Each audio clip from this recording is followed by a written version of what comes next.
This is gonna sound like a really weird way to start this video, but get on the floor and do like 5 sit-ups. I'm gonna do it too, even though my abs are like really sore right now. We literally just hit ab day. Or like, I just hit abs.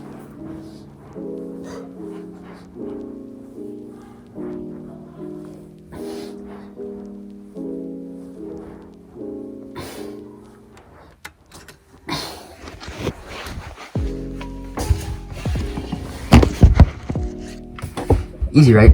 Well, now you're ahead of 70% of people who are watching. Because 70% of people wouldn't have done those 5 sit-ups. So yeah, you let some random kid in his room tell you what to do, but, I mean, that's assuming you did them. And if you didn't, I could say, like, you're a little bitch, but you're actually helping me out because you're proving my point, which is that most people are so lazy that they can't even do 5 sit-ups, which means getting past them is pretty easy.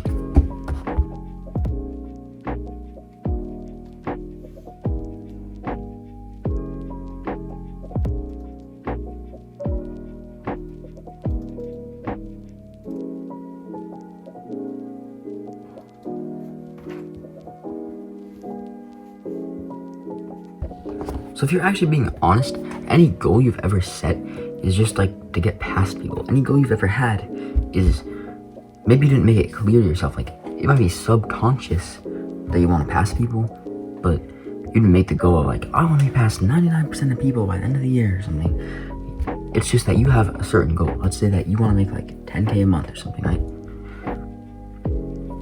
But if everybody was making, like, let's say the economy was like fucking broke or some shit, and like you could buy everything for like a cent, everybody's making like $1 a day and they could live off $30 a month, right? Would you still have the goal of 10K a month? Because it would be so far ahead of everybody else. Like, that would literally be like the peak people, like the best in the world would be making 10K a month, if that's like the world you were living in. So if those are the people that you had to get past, would you really have the same goal? Probably not. The goal would just be like $100 a month. It would just be the same amount above other people. It really dictates like how you set your goals. So I don't even have to like use an analogy here to show you, but I mean, obviously that saves me time like writing the script and filming the video, because I don't even have to like show you. You can just look around. People are always on their phones. It's scary how little work people are willing to put in. They spend their whole day on their phone. They don't even know about diet, or if they do, like they're just eating like whatever tastes the best. So everybody else is going backwards, which means even if you do nothing, you'll beat at least 50% of people. Let's say, like, imagine you're in a fucking competition and everybody else is high on crap. Like, they're literally stoned out of their mind. You don't have some superhuman boost or anything. You don't have any advantages. It's just that you're normal and they are like fucking high. That's an advantage in of itself. Even when you do nothing, you're still obviously going to beat them because they're high on fucking crack. Like, doing nothing will get you ahead of most people. Then imagine you start to add benefits on top of that. Like, you start to add advantages.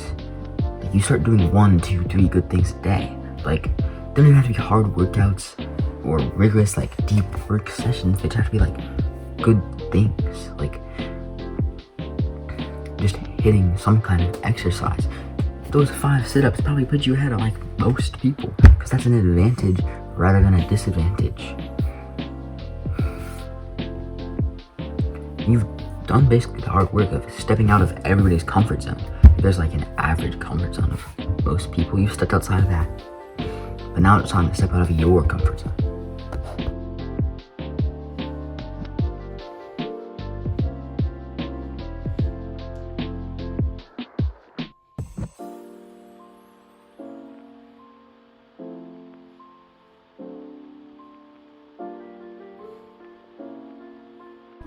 So that leads to my next point. You've done the hard work of stepping outside of most people's comfort zone, but now you're going to step outside of yours. And so you can't just step outside of it. Like, I know the last thing I said, you can just do like 1, 2, 3 good things a day. But that's the first phase. The second phase is not just stepping outside of your comfort zone, which should be like beyond most people's, but it's living outside of it. I owe a lot of like my ideas to this book, but in one of the chapters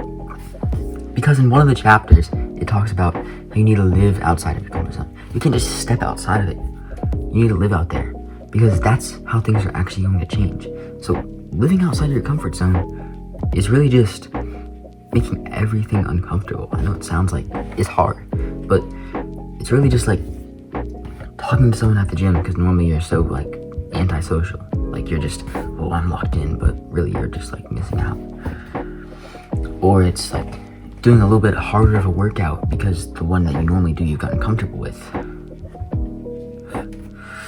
I kind of just gave away the next point, but basically your comfort zone will expand if you live outside of it, because when you're outside of your comfort zone, eventually that starts to become comfortable because it's the new norm. There's this run I always do next to my house. Not this one, my dad's house. And so a while ago I did it, right?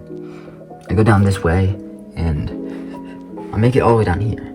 And take a right turn and there's like all these horse statues. It took me like an hour to get there or something. And then I got home and I was like out of breath. That was like a max for me. That was hard. Getting the horse statues was like achievement. That was outside of my comfort zone. But then I do a lot more running because I like running, and running is chill. I love running. And then I do the same run again. I blow past the horse statues, like fuck the horse statues, bruh. I go underneath this bridge over to like fucking golf course. It's raining, running in the rain, and then I stop at this bridge, right? It's like over a canal. We don't have like actual rivers in Arizona, so canal's pretty lit too. Basically the same thing. But now that run is just a little bit outside my comfort zone, because the comfort zone has grown. If I would have stopped at the horses, it would have been nothing. It wouldn't really have done anything for me. It would have been nice exercise or whatever, but it's not like progressive overload. I wasn't really getting that much better from that run. So, and then the funny part is on the way back, like I ran into my swim coach at the park, like the rain had cleared. So of course I say hi, because like obviously. And then somehow it spreads to the kids on my team. And then they're like, whoa, Channing, you go on 10-mile runs? Whoa, so cool. And the thing is, they should be shocked by that. Like what, 10-mile runs? They should be shocked, because it's so far out of their comfort zone. They could never imagine going on a 10-mile run in the rain. Yeah, fuck you guys, bro. You can't even get to the horses. Getting to the horses just isn't inside of their comfort zone. But now it's inside of mine. That's how you beat 99% of people.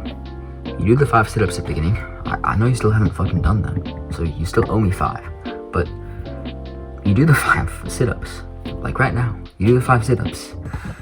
And then you start to live outside of your comfort zone. All the time. Make it happen.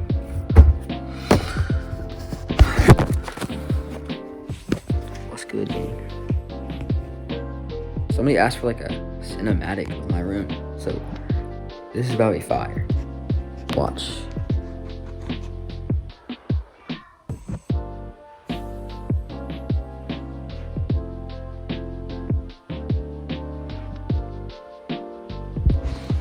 Pretty cool. My room. Yeah.